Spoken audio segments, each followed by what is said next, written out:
ఇప్పుడే country delight app ని download చేసుకోండి. Download the country delight app now. Chhattisgarh లోని నారాయణపూర్ జిల్లాలో చోటు చేసుకున్న భారీ ఎన్కౌంటర్ లో 28 మావోయిస్టులు మృతి చెందిన సంగతి తెలిసిందే.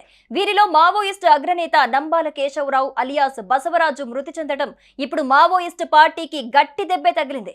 అయితే ఈ క్రమంలోనే మావోయిస్ట్ అగ్రనేత నంబాల కేశవరావు ఎన్కౌంటర్ పై మావోయిస్టులు లేఖ విడుదల చేశారు.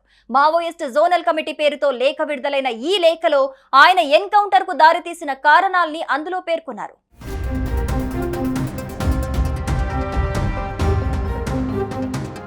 కేశవరావు టీంలో ఉన్న 6గురు ఇటీవల లొంగిపోయారని, వాళ్ళిచ్చిన సమాచారంతోనే నంబాల కేశవరావును ఎన్కౌంటర్ చేశారని మావోయిస్టులు లేఖలో పేర్కొన్నారు.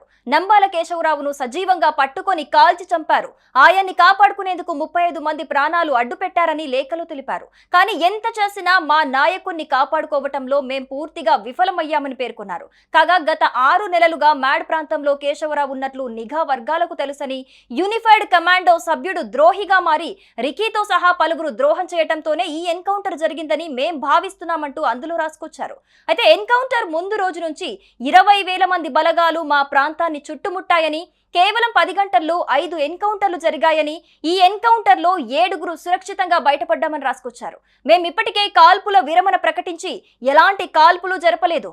ఆ ఎన్కౌంటర్ సమయంలో మమ్మల్ని వదిలి కేశవరావు బయటికి వెళ్లేందుకు అస్సలు ఇష్టపడలేదని, నాయకత్వాన్ని ముందుండి నడిపించాలని కేశవరావు మాతోనే ఉన్నారని లేఖలో పేర్కొన్నారు. పాక్తో కాల్పుల విరమణ జరిపిన కేంద్ర ప్రభుత్వం మాతో శాంతి చర్చలు జరిపేందుకు సిద్ధంగా లేదంటూ తాజాగా విడుదల చేసిన లేఖలో మావోయిస్టులు పేర్కొన్నారు.